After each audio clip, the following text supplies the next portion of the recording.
August 1944. The air on the island was a living thing, a hot, wet mouth that breathed decay. It tasted of salt, iron, and the sweet cloying scent of vegetation rotting under a merciless sun. For the men of the IJA's 32nd Infantry, what remained of them, the world had shrunk to the size of a muddy foxhole and the deafening cacophony of their own heartbeat. Their universe was defined by the gnawing emptiness in their bellies, a void that no meager portion of rice and pickled radish could fill, and the spiritual weight of the Gyokusai, the shattering jewel of honorable death. They were not just soldiers, they were instruments of the divine will of the Emperor, extensions of a spirit that would not be broken.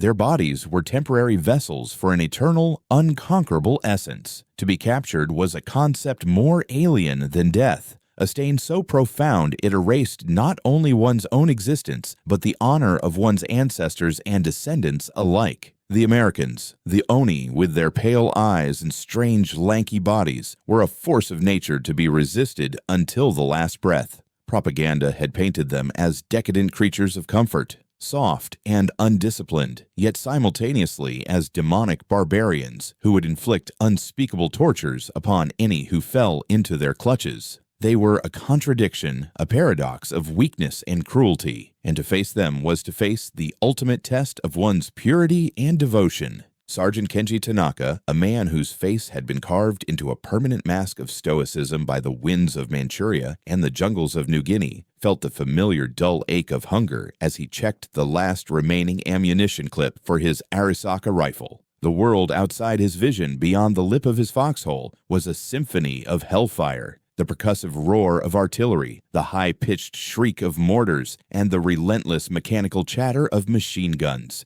His men, boys really, with eyes wide with a mixture of fanaticism and terror, looked to him for a sign, for a reaffirmation of the code that bound them together. He knew what was expected, a final glorious charge, a banzai cry that would echo in the halls of Yasukuni Shrine. To die with the Emperor's name on their lips was not an end, but a transformation. It was the only honorable path left. The alternative was unthinkable, a void of shame from which no soul could return.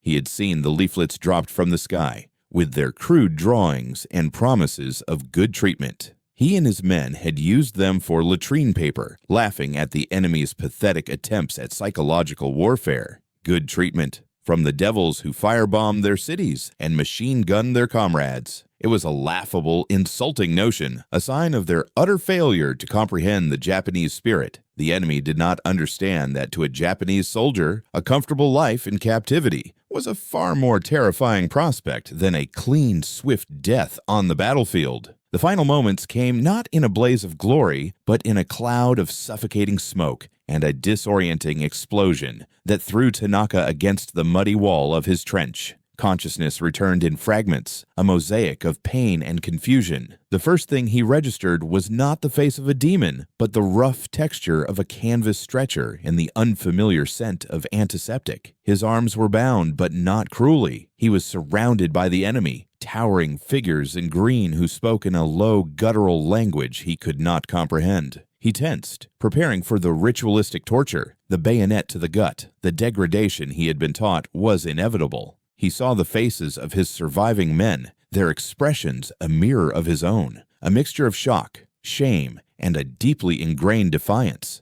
They were failures. They had allowed themselves to be taken alive. In their minds, their lives were already over. What remained was merely a slow, humiliating march toward a dishonorable grave. They were ghosts, detached from the world of the living, their spirits already wandering in a purgatory of disgrace. But what they found on the other side of the world was not the hell they had been promised. If you are fascinated by the untold stories of World War II, consider subscribing to our channel. Your support allows us to bring these critical historical moments to light. Their journey was a blur of disorientation. Shuffled from the island to a larger transport ship, they were herded into a cargo hold, the steel walls sweating with condensation. The air was thick with the smell of unwashed bodies and fear. They huddled together, a small, tight knot of shame, refusing to meet the eyes of their captors. They expected starvation rations, a crust of bread, foul water, just enough to keep them alive for whatever dark purpose the Americans had in store. The first meal arrived in metal trays, passed down by a guard whose face held not malice, but a kind of weary indifference. The prisoners stared at the contents in stunned silence. There was a piece of what looked like chicken, a scoop of mashed potatoes with a pool of gravy, and a slice of soft white bread with a pat of yellow butter melting on top. It was more food, and richer food, than many of them had seen in years, even before the war. Tanaka watched as Private Sato, a boy of 18 from a small fishing village, picked up the bread with trembling fingers, as if it were a sacred artifact. The initial reaction was universal suspicion. This was poison. A trick, a way to fatten them up before slaughter, like pigs. They were being drugged to make them more compliant for interrogation. Kenji Tanaka, his authority as a sergeant all but meaningless in this new reality, gave a subtle shake of his head. No one was to eat. They would show the enemy that their spirit could not be bought with a piece of chicken. They would resist with the only weapon they had left, their discipline, their ability to endure hardship. For hours, the trays sat untouched, the food growing cold. The American guards seemed not to care, merely collecting the full trays later with a shrug. The next day, more trays arrived, and the next. The maddening aroma of cooked food filled the hold, a form of torture more potent than any physical abuse. The gnawing hunger that had been their constant companion for months began to scream, overriding the dictates of honor. It was a young private who broke first. With a sob of desperation, he grabbed the bread and devoured it in 3 bites. Soon others followed, their shame palpable but their hunger more powerful. They ate quickly, furtively, as if committing a crime, their eyes darting around the hold. Tanaka was the last to give in. The taste of the potato, so simple, so mundane, was an explosion of sensation on his tongue. It was not just food, it was a betrayal. Each bite felt like a small surrender, a chip in the armor of his soul. The arrival in America was another assault on their senses. They were transported by train, the landscape scrolling past the windows like a dream. It was a land of impossible scale and emptiness. The sky was bigger, the plains wider, the distances between towns vaster than anything they had ever imagined. Their final destination was a camp in the arid plains of Texas, a world of dust, sun, and barbed wire. They were marched from the train station to the camp, the local townspeople watching them with a quiet curiosity, not the seething hatred they had expected. There were no jeers, no stones thrown. It was an unsettling, unnerving passivity. Upon arrival at the camp, they were stripped of their tattered, lice-infested uniforms, the sacred cloth of the emperor's army, and herded into a delousing station. They were sprayed with a harsh-smelling chemical, a humiliation that burned deeper than the sting on their skin. And then, they were given new clothes. Not rags, not prison stripes, but simple, clean sets of denim work clothes, sturdy boots, and fresh undergarments. The fabric was rough, but clean. The sheer, simple fact of its cleanliness was a profound shock. They had not felt such a thing against their skin in years. It was a sensation so foreign, it felt almost decadent, a luxury so profound it bordered on the obscene. And that was when the first crack in their reality appeared. Discovering these hidden narratives is why we do what we do. If this story resonates with you, please hit the like button to help us reach a wider audience. The days that followed did not bring the expected brutality. Instead, they brought a routine so baffling, so contrary to their entire worldview, that it began to unravel the very fabric of their identity. The phenomenon they encountered was not a singular event, but a relentless, systemic reality. They were being treated not like demonic enemies to be exterminated, but like men. The barracks were simple wooden structures, but they were clean and kept them sheltered from the elements. There were cots with mattresses and wool blankets, a luxury beyond comprehension for men used to sleeping in mud or on bare ground. The food, the initial source of their suspicion, continued to arrive with monotonous regularity. 3 times a day, they were served hot meals. The portions were generous. There was coffee in the morning, a dark, bitter brew that steamed in the cool desert air. There was meat or fish several times a week. There were vegetables, bread, sometimes even dessert, a simple pudding or a piece of fruit. The prisoners began to gain weight. The hollows in their cheeks filled out. The listless, haunted look in their eyes was slowly replaced by a dazed watchfulness. This systematic provision was the most disorienting weapon of all. It was not an act of kindness from a specific guard which could be dismissed as an anomaly. It was the system itself. It was impersonal, efficient, and overwhelming. They saw the supply trucks arriving daily, laden with crates of food, sacks of potatoes, and cartons of milk. They witnessed the sheer, casual abundance of it all. This wasn't a special effort being made for them. It was clearly the mundane, everyday logistics of their enemy. This realization triggered a profound cognitive dissonance. Their propaganda had insisted America was a nation on the brink of collapse, its resources stretched thin, its people soft and starving. They had been told that the American soldier was a poor fighter because he was motivated by materialism, not spirit. But the evidence before their eyes told a different story. The materialism they were taught to despise was not a weakness. It was a force of nature. The enemy they were fighting was not just an army. It was an industrial behemoth of incomprehensible scale. A nation so wealthy it could afford to feed its prisoners of war better than the Japanese Empire could feed its own frontline soldiers. Their minds, conditioned by years of ideology and deprivation, struggled to process this new information. At first, they sought to rationalize it. Lieutenant Akira Yoshida, the highest-ranking officer among them, would gather the men and attempt to reinforce the old narratives. This is a sign of their weakness, he would insist, his voice lacking its former conviction. They believe they can soften us,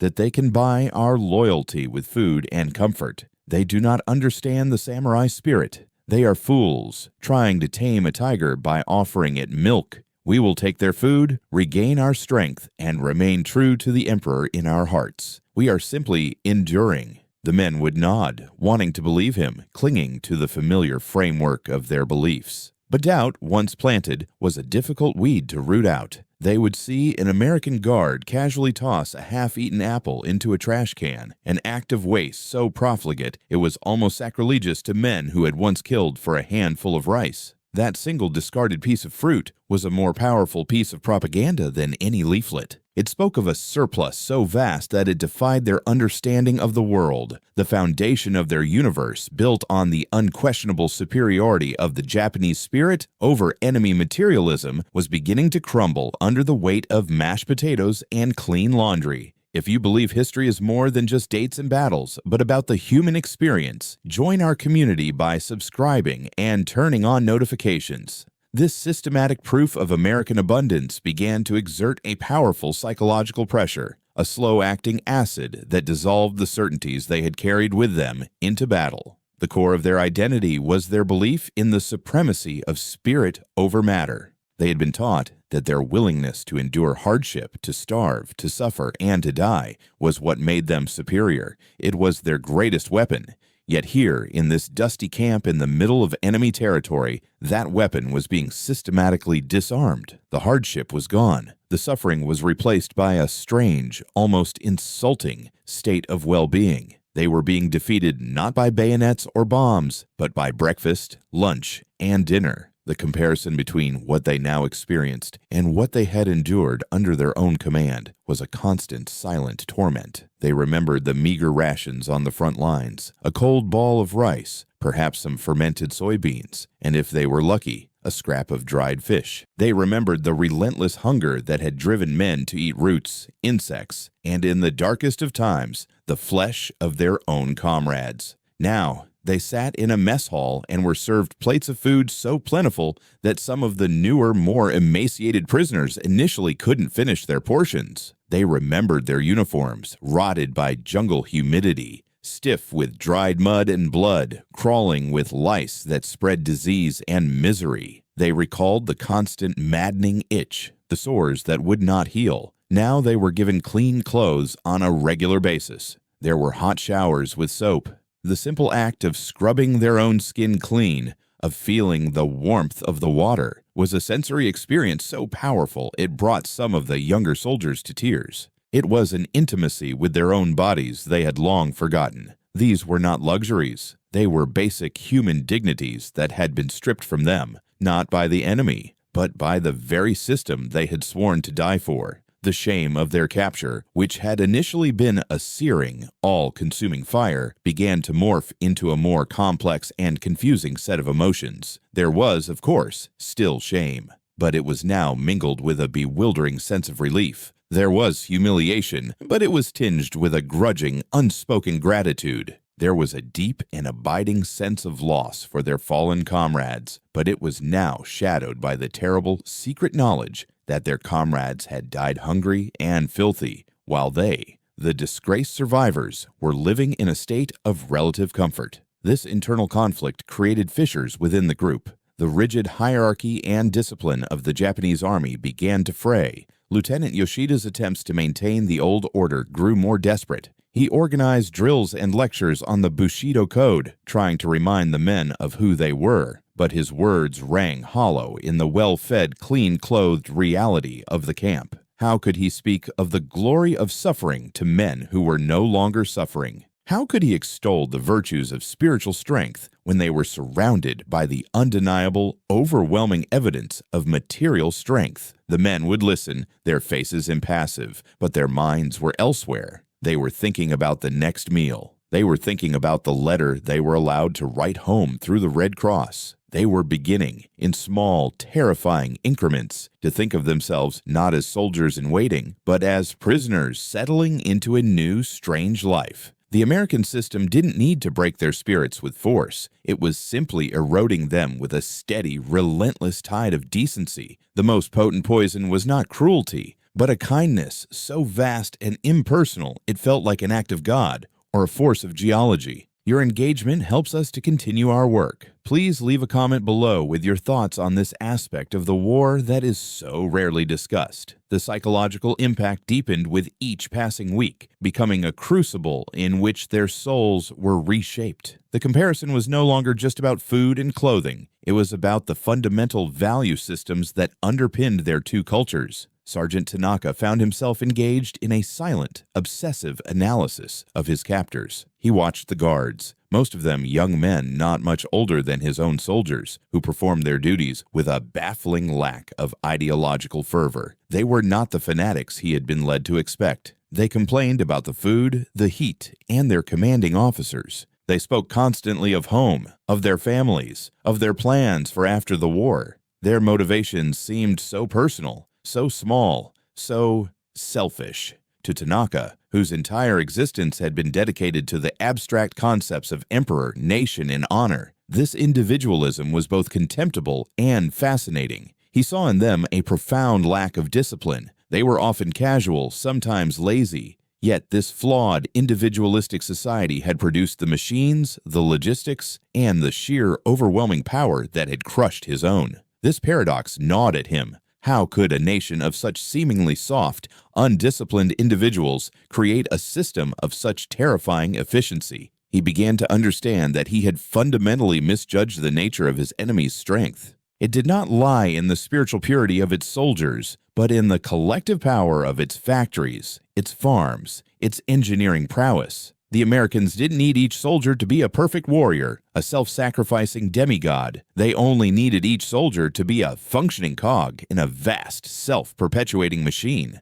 The machine was the true weapon. The hot meals, the clean clothes, the medical care. These weren't signs of weakness or attempts at psychological manipulation. They were simply byproducts of the machine's efficiency. The machine was designed to keep its parts, including its prisoners, in working order. It was a logic that was both deeply pragmatic and profoundly alien. It was a worldview that valued the body not as a temporary vessel for the spirit, but as a component to be maintained. For Private Sato, the experience was less an intellectual puzzle and more an emotional earthquake. He had grown up in a world of scarcity and rigid social obligation. His life had been mapped out for him. He would serve the emperor, and if he was lucky, he would return to his village to be a fisherman like his father. The idea of personal ambition, of choosing one's own path, was entirely foreign. In the camp, he was exposed to American magazines and radio broadcasts. He saw images of a world that was beyond his wildest imaginings.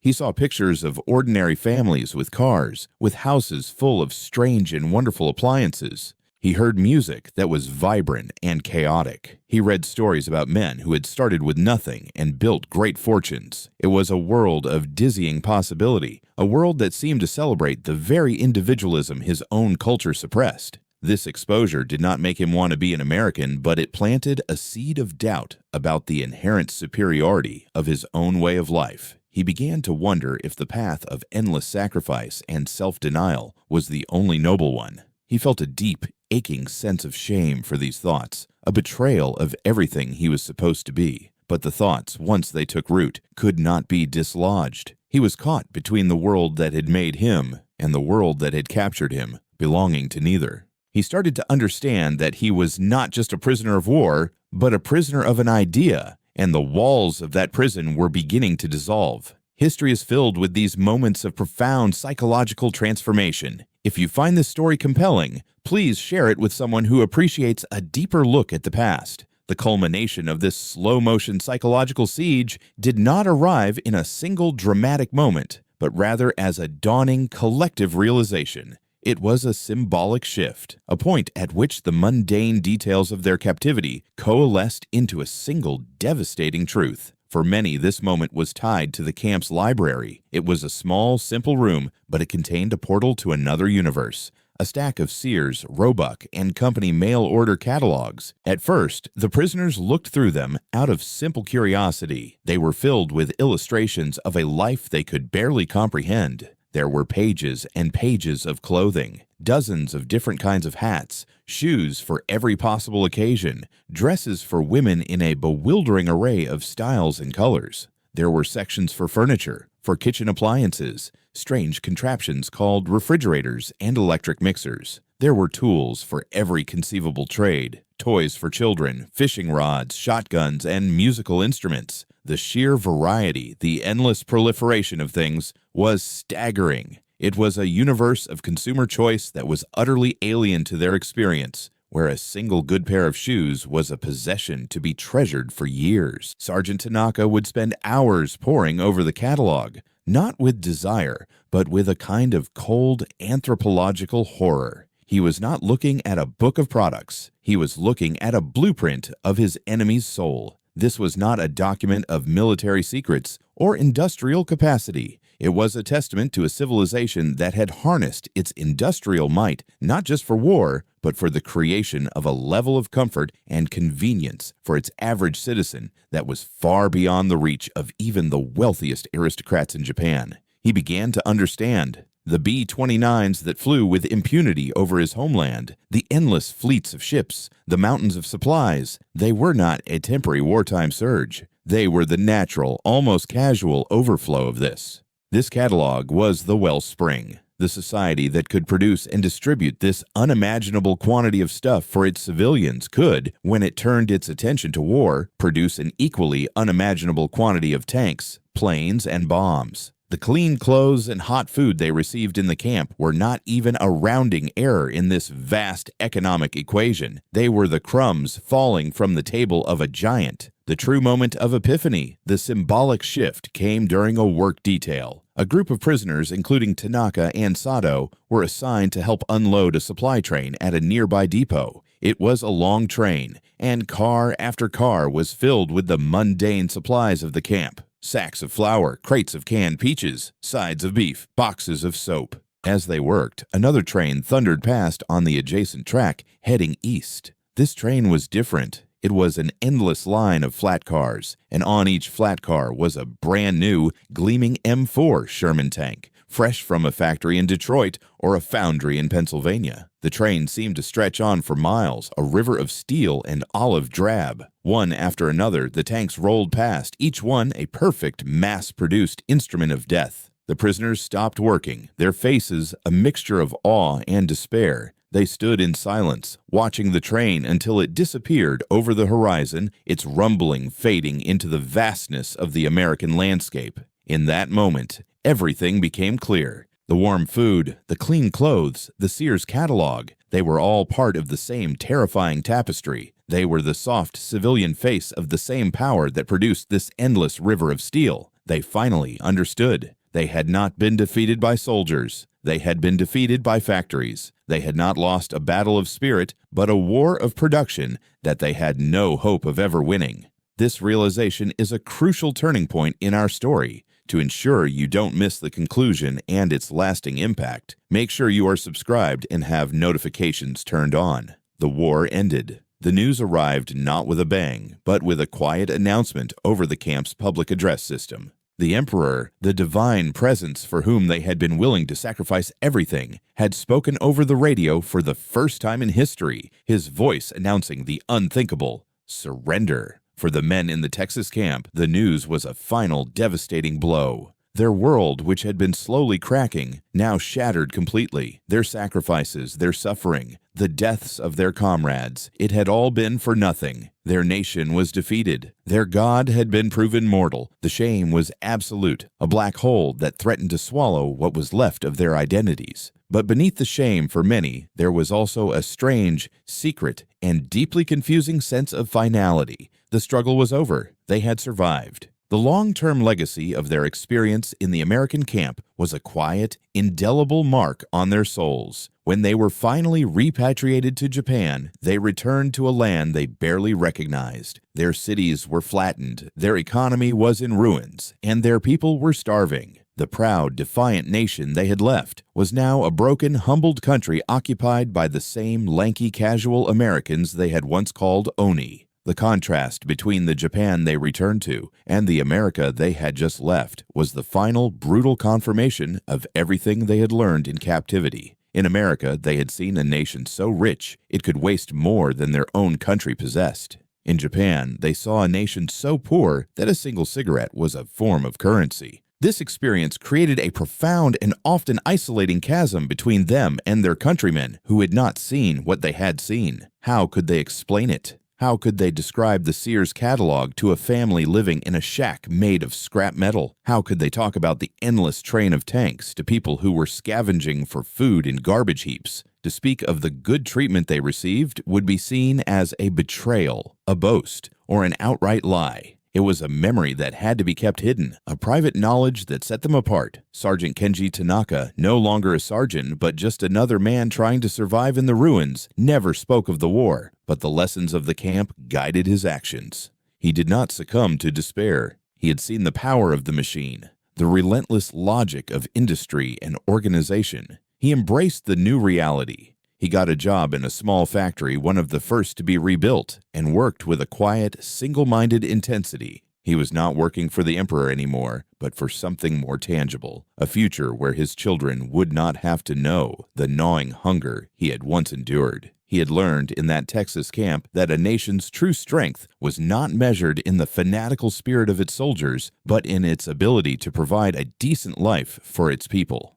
The warm food and clean clothes had not been an act of American propaganda. They had been a demonstration of a fundamental truth that had been hidden from him his entire life. Private Isao Sato returned to his village, but he could no longer see the world through the same eyes. The rigid traditions and hierarchies seemed suffocating. The memory of American possibility, of that dizzying world of choice and individualism, haunted him. He eventually left his village and moved to Tokyo, becoming part of the massive wave of migration that would rebuild and reshape the nation. He carried with him the secret knowledge that their defeat was not just a military or economic one, but an ideological one. Their spirit had not been enough. Their devotion had been wasted. The memory of the camp, of the food, the clothes, the casual abundance, was not a story of enemy kindness. It was a ghost that whispered a difficult, painful truth. Their entire worldview had been built on a foundation of lies. They had charged headfirst into the future, armed with a spear against a battleship. The shock was not that they had lost, but that they had ever believed they could win. The war had ended on the deck of the USS Missouri, but for these men, it had truly been lost in a Texas mess hall, in the steam of a hot shower, and in the pages of a mail order catalog.